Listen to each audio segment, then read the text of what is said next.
Si quelqu'un vous traite d'amateur, rappelez-lui que ce sont des amateurs qui ont fait l'Arche de Noé et des professionnels le Titanic.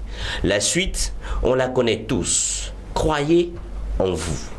C'est avec ces paroles de l'acteur américain Morgan Freeman que nous débutons cet autre numéro de Business Matin. Merci, installez-vous. Business Matin, ça débute juste après ça.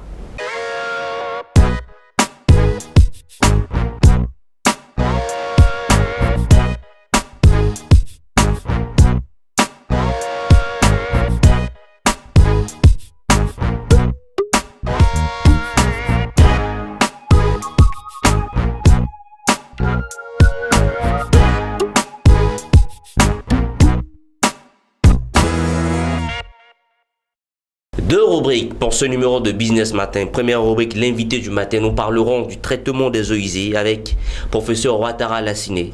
Il est titulaire en chimie physique, spécialité électrochimie.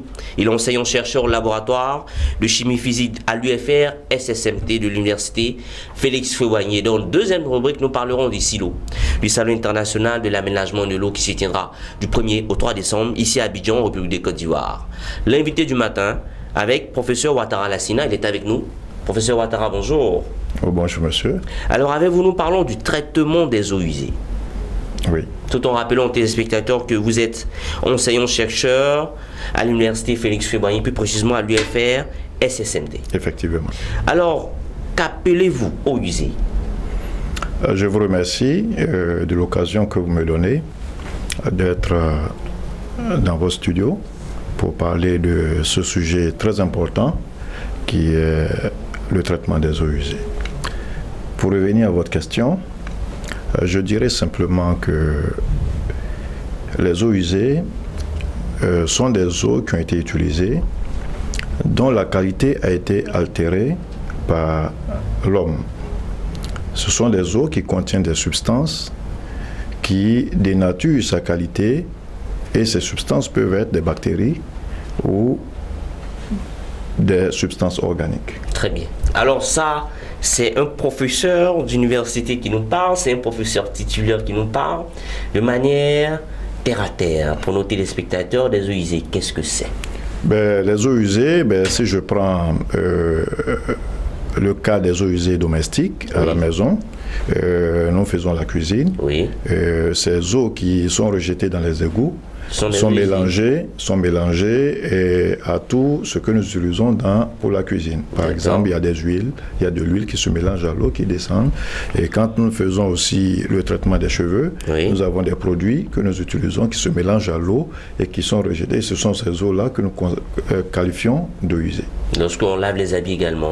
Lorsqu'on lave les habits, les toilettes, tout cela. Voilà, lorsqu'on fait le nettoyage avec les détergents, nous avons l'eau qui se mélange à ces produits-là et qui constituent de l'eau usée. D'accord. Et pourquoi, selon vous, devons-nous traiter ces eaux usées?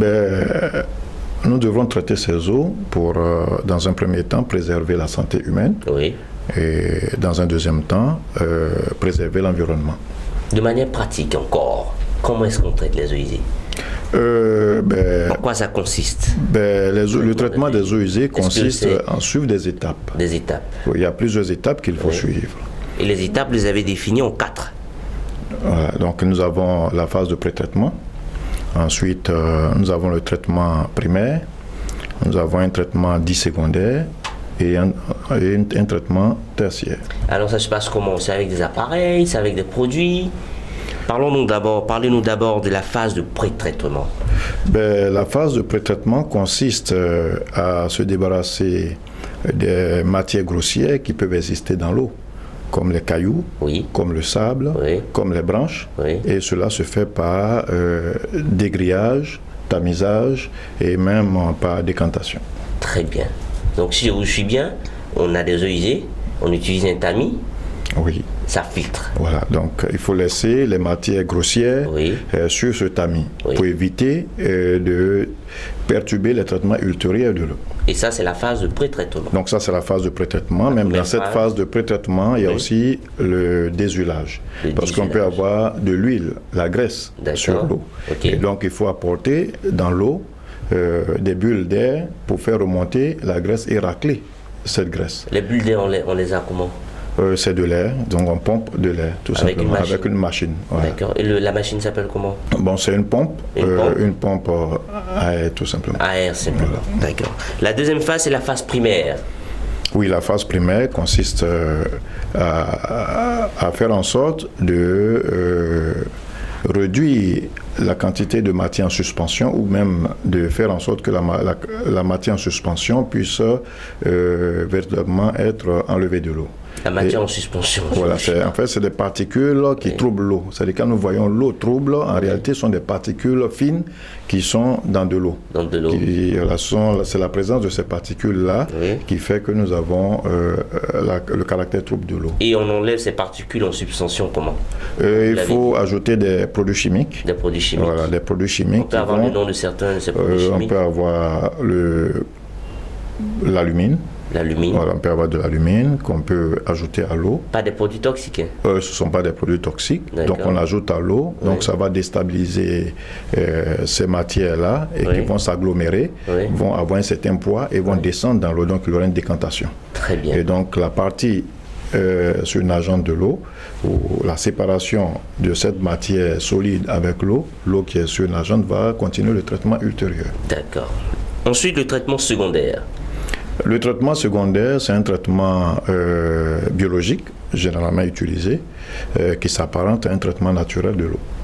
Et donc, il s'agit de mettre l'eau en contact avec des micro-organismes qui vont permettre de dégrader surtout la matière dissoute de l'eau usée. De manière pratique, expliquez-nous, professeur, pour les téléspectateurs et pour moi, le traitement secondaire. Le traitement secondaire consiste à mettre en contact l'eau avec les micro-organismes. C'est des microbes de la nature.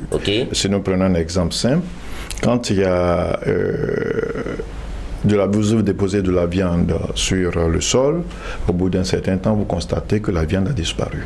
D'accord. Ça disparaît parce que dans la nature, il y a des microbes qui sont là pour consommer cette viande-là. D'accord. Et donc c'est ce même phénomène, ce même principe-là que nous utilisons dans ce système de traitement. De l'eau. Voilà, de l'eau. D'accord. Ensuite, le dernier traitement, le traitement tertiaire. Oui, le traitement tertiaire qui vient lorsque le traitement secondaire ne permet pas de traiter toute la pollution de l'eau. Parce que l'eau usée contient différents types de polluants. Et pour appliquer un système de traitement véritable à cette eau, il faut faire des analyses. Et il se trouve qu'aujourd'hui, même dans le monde entier, c'est un problème lorsque l'eau contient ce qu'on appelle des micropolluants, que nous appelons aujourd'hui des polluants émergents. Si ces polluants sont dans l'eau, il arrive que les micro-organismes n'arrivent pas à les traiter. Et quand les micro-organismes n'arrivent pas à les traiter, il faut réfléchir et trouver des alternatives. C'est en cela que nous développons aujourd'hui le traitement tertiaire. Alors, est-ce qu'il y a une nuance entre les eaux usées et les eaux polluées? On a parlé d'eau usée aujourd'hui, tout à l'heure vous parlez d'eau polluée maintenant. Voilà. Est-ce qu'il y a une différence, c'est la même chose? Oui, c'est la même chose. C'est la même chose. Eau usée, eau polluée, c'est-à-dire que nous avons pollué l'eau par de nouvelles substances qui dénaturent la qualité de l'eau. Donc c'est de l'eau polluée. Très bien. Alors j'ai encore une autre question. On a des quartiers où on a là une certaine raréfaction de l'eau potable. Donc les gens utilisent beaucoup l'eau de pluie. Est-ce que l'eau de pluie, on peut la catégoriser dans les eaux usées? L'eau pluviale, puisque aujourd'hui nous avons l'atmosphère qui est polluée, puisque nous avons du gaz d'échappement qui s'échappe et donc se trouve dans l'atmosphère, et donc ce gaz en contact de l'eau conduit à une eau polluée. D'accord. Et donc finalement nous conseillerons à cette population de ne pas consommer directement cette eau. D'accord, donc on peut mettre l'eau pluviale, oui, l'eau pluviale, oui, dans le lot des eaux usées. Justement. Très bien. Bien sûr. Alors, en Côte d'Ivoire, est-ce que les eaux usées sont traitées? Je peux dire sur ce point que quelques efforts sont faits, mais de façon générale, les eaux usées ne sont pas traitées. Ne sont pas traitées. Et pourquoi? Et qu'est-ce que vous fait dire cela? Bon, c'est quelques investigations que nous avons menées dans le cadre de nos travaux qui nous font dire que la plupart des eaux ne sont pas traitées. Est-ce qu'en Côte d'Ivoire, les eaux usées sont traitées? Non, je vous avais dit que la plupart des eaux ne sont pas traitées. D'accord. Vous comprenez? C'est ce que j'ai dit là-bas. D'accord. C'est-à-dire qu'il y a, je dis qu'il y a des efforts qui sont faits. D'accord. Il y a certains, il y a des unités industrielles qui font des efforts de traitement, mais la plupart ne traitent pas. Les eaux sont rejetées. Ok. Donc, c'est pourquoi je ne peux pas dire catégoriquement que rien n'est fait. C'est-à-dire qu'il y a des efforts qui sont faits, mais la plupart des eaux ne sont pas traitées. Alors, professeur, vous venez de dire qu'en Côte d'Ivoire, les eaux usées sont traitées, mais pas réellement. N'est-ce pas? Mais il existe des unités industrielles qui le font. Il y a des entreprises qui se sont spécialisées dans le traitement des eaux usées. Oui. Comment jugez-vous les actions? Ben, c'est une action louable et une action normale, puisque lorsque nous avons utilisé l'eau pour ses besoins industriels, il faut absolument traiter l'eau qui sort de cette industrie, parce que cette eau a été en contact avec certains produits chimiques qui peuvent être toxiques pour l'environnement et pour la santé humaine. Très bien. Alors, j'ai une question que je vais vous poser qui va certainement vous faire rire. Vous riez déjà. Si on vous disait aujourd'hui qu'une nourriture est empoisonnée, ok, et que du coup, on ne l'a plus empoisonnée, c'est-à-dire elle est toujours empoisonnée, mais un traitement a été fait pour que cette nourriture n'est plus empoisonnée, que vous la mangez, comment réagiriez-vous? En tant que spécialiste qui traite de ces problèmes de pollution, de danger, je pense qu'il faut des analyses plus poussées pour s'assurer de la qualité de cet aliment. Très bien. Voilà, avant de l'utiliser. Est-ce que vous pensez déjà à la question que je vais vous poser? Probablement la potabilisation de l'eau. Très bien, parce qu'on va me dire, cette eau est polluée, elle est usée, on l'a traitée, elle est potable maintenant. Comment est-ce que je réagis pour la boire? J'ai des appréhensions. Vous êtes d'accord avec moi? Oui, je suis d'accord avec vous. Et c'est l'exemple que je vous ai donné, vous avez fait le lien. Voilà. Non, je suis d'accord avec vous. Donc, vous êtes enseignant-chercheur, vous êtes spécialisé dans la recherche pour ce qui est du traitement des eaux usées. Oui. Mais on dit, il y a une bouteille d'eau. Non, elle est polluée, elle est usée. Il ne faut pas la boire. Et on vient nous dire que le professeur Ouattara Lassine, il travaille sur ces ondes d'eau et qu'il est rend potable. Maintenant qu'elle est potable, il faut la boire, pardonnez. Mais alors qu'on vient de nous dire qu'elle était usée. Donc vous voyez, ça fait peur. Oui, c'est vrai, vous avez raison, ça fait peur. Donc comment vous réagissez à ça? Je peux dire que avant même qu'on demande à quelqu'un de consommer une telle eau, c'est que des analyses ont été effectuées. D'accord. Et si les analyses ont été effectuées et qui montrent que cette eau remplit les conditions de potabilisation et les conditions de consommation, alors il n'y a plus de problème. Donc il faut pouvoir traiter l'eau jusqu'à ce qu'à un moment donné, on puisse dire que cette eau remplit les conditions de potabilisation pour être consommée. Et vous travaillez à cela? Nous réfléchissons à cela. Pour le moment, ce que nous faisons, c'est que nous n'allons pas jusqu'à la potabilisation, mais nous essayons de faire en sorte que les normes internationales soient respectées en matière de rejet des eaux. Parce que n'oubliez pas que lorsque l'eau se retrouve dans la nature, l'épuration continue de façon naturelle. D'accord. Voilà, donc il faut que l'eau respecte un certain nombre de critères pour être rejetée, pour que cette épuration puisse se poursuivre. Je vais encore reformuler la question. Allez-y. Est-ce que l'eau potable que nous buvons aujourd'hui, que nous consommons, est le fruit des eaux usées traitées? Est souvent le fruit, parce que toutes les eaux que nous consommons souvent peuvent venir des fontaines, on a de l'eau minérale, tout ça. Oui. Est-ce que l'eau potable que nous consommons, que nous retrouvons dans le robinet, tout ça, est souvent le fruit des eaux usées traitées ici? Tout est lié à une politique d'assainissement, mais généralement les eaux que nous consommons, les eaux potables que nous consommons, proviennent soit des nappes phréatiques ou bien des eaux de surface. D'accord, il ne faut pas faire peur aux téléspectateurs. Donc, on peut dire avec vous qu'aujourd'hui, avec vos recherches qui sont menées, que l'eau que nous consommons chez nous à la maison, dans nos bureaux, dans nos cérémonies, dans nos villages, ne sont pas forcément le fruit d'eau usée. Non, pas forcément. D'eau usée traitée. Pas forcément. D'accord. Voilà, parce que généralement, les eaux issues de ce traitement sont destinées à l'irrigation. À l'irrigation, d'accord. Au nettoyage des routes. Nettoyage des routes. Voilà, généralement, c'est destiné à cela. Ouais. Est-ce qu'on peut parler de recyclage dans le domaine du traitement des eaux usées? Si, bien sûr. C'est un recyclage de l'eau. Ah, c'est un recyclage. Oui, puisque l'eau était propre, on l'a utilisée, l'eau est devenue sale, et nous nettoyons pour que l'eau redevienne quasi propre. Donc c'est une forme de recyclage. Donc on pourrait dire recyclage des eaux usées. Oui, le recyclage des eaux usées. D'accord. Alors vous êtes dans la recherche depuis combien de temps maintenant? Je suis dans la recherche depuis plusieurs années, mais je me penche sur la problématique des eaux usées, du traitement des eaux depuis 2005. Félicitations. Merci bien, monsieur. Et qu'est-ce que nous on peut retenir de ces recherches aujourd'hui? Est-ce que l'Afrique de l'Ouest peut dormir, l'Afrique tout entière, la Côte d'Ivoire singulièrement peut dormir tranquille quant à la qualité de l'eau que nous recevons chez nous? Ok, merci bien. Les recherches donnent des résultats encourageants.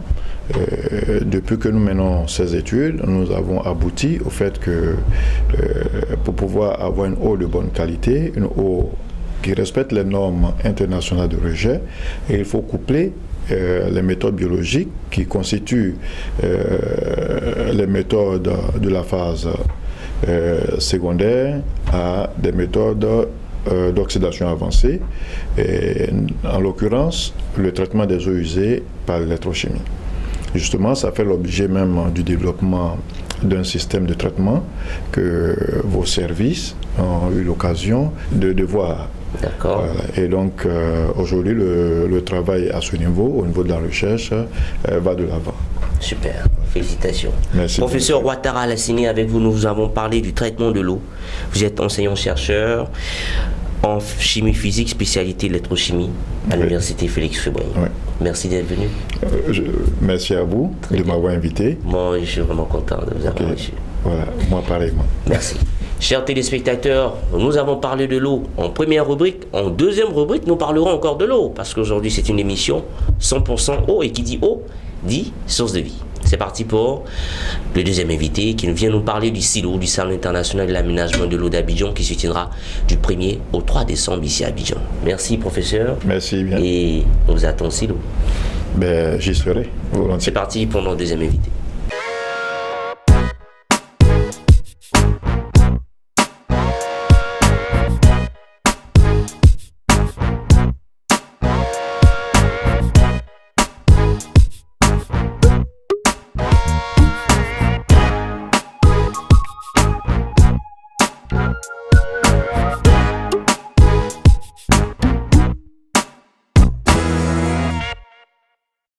Deuxième rubrique et dernière ligne droite de ce numéro de Business Matin, nous parlons du SILO. Quand l'eau manque, la vie manque. Le SILO est le Salon international de l'eau, de l'hygiène et de l'assainissement d'Abidjan. Il se déroulera du 1er au 3 décembre 2016 au centre de conférence du ministère des Affaires étrangères. Nous sommes en compagnie du commissaire général de cet événement, en la personne de François-Auguste Zako. François-Auguste Zako, bonjour. Bonjour monsieur. Alors, comment est-ce que vous allez? Très bien, merci. Alors aujourd'hui, c'est une émission 100% eau. On a parlé du traitement des eaux usées en première rubrique. En deuxième rubrique, nous parlons de vous. Nous parlons du moins avec vous à travers votre événement, le SILO, le Salon international de l'eau, de l'hygiène et de l'assainissement d'Abidjan, qui a sa première édition. Effectivement. Qu'est-ce que c'est concrètement, réellement, le SILO? Le SILO est parti du fait que nous croyons en une Côte d'Ivoire forte qui fonde ses leviers de développement économique sur de puissants secteurs. Et l'eau fait partie de ces secteurs-là qu'il fallait valoriser. Et donc le Salon international de l'eau, de l'hygiène et de l'assainissement est une plateforme de professionnels qui vise à faire la promotion du secteur de l'eau et de toutes les thématiques qui gravitent autour de ce secteur-là. Alors vous êtes à la première édition. Effectivement. Et le thème choisi, changement climatique et développement durable. Pourquoi avoir choisi ce thème? Il n'est pas fortuit. Des experts expliquent que la prochaine guerre, entre guillemets, qui pourrait avoir tournerait autour de l'eau. L'eau, il semblerait, pour toutes les personnes qui l'ignorent, que l'eau ne pourrait jamais disparaître. Mais l'eau potable est une denrée rare qu'il faut préserver. Et donc aujourd'hui, nous voulons, au travers des autorités de tutelle, des acteurs au développement, sensibiliser les populations, les amener à percuter les dangers qui planent à l'horizon, face malheureusement à la dégradation de l'environnement et à la pollution agressive que malheureusement nous-mêmes provoquons autour de nous, de nos domiciles. Très bien. Alors cet événement également sera axé sur les grands enjeux du secteur de l'eau en Côte d'Ivoire. Qu'attendez-vous de ce secteur? Quels sont les grands enjeux qui seront abordés pour ce qui est du secteur de l'eau? Déjà, il faut noter que ce salon est placé sous le patronage de Monsieur le ministre Jean-Louis Bion, ministre du Commerce, et sous le parrainage de Madame la ministre Anne Ouleto, ministre de la Salubrité urbaine et de l'assainissement. C'est d'ailleurs son département, ce salon va dans la ligne droite de son département ministériel. Tout à fait, ce salon en réalité regroupe plus de 18 ministères, mais parce qu'il a des tentacules transversales, mais il s'agira de parler essentiellement de la commercialisation de l'eau et des mesures mises en place, également des problèmes d'assainissement, d'hygiène et de pollution et qu'il faut régler. Très bien. Alors, il aura lieu du 1er au 3, le 1er, le 2, le 3. Combien de personnes attendez-vous sur ces 3 jours? Nous attendons des milliers de personnes. Nous avons mis ce qu'il faut pour les motiver parce que il y a des informations importantes. Il faut avoir le mécanisme qu'il faut pour drainer les foules, pour qu'elles retiennent, elles soient sensibilisées comme il faut. Et donc, pendant ces 3 jours, nous allons avoir des ateliers et des conférences. Il y a le parc exposant, où il y a des entreprises de poids. Combien d'entreprises attendues?